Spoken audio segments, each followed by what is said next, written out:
วันนี้ศูนย์พัฒนาเด็กเล็กวัดสว่างใจศรีนนท์ชีพวงจะได้พาเด็กๆทำความสะอาดบริเวณรอบอาคารเรียนนะคะ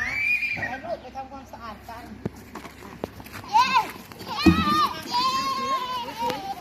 น้องพอใจไปถึงลูกไป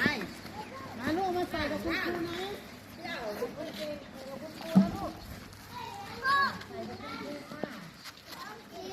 มาลูกมาใส่กับคุณครูค่ะ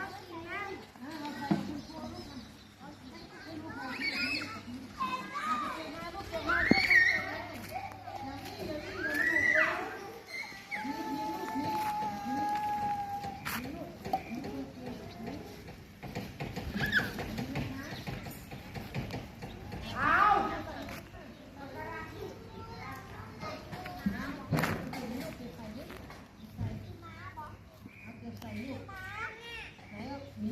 ไม่ใช่ช็อกโกแลต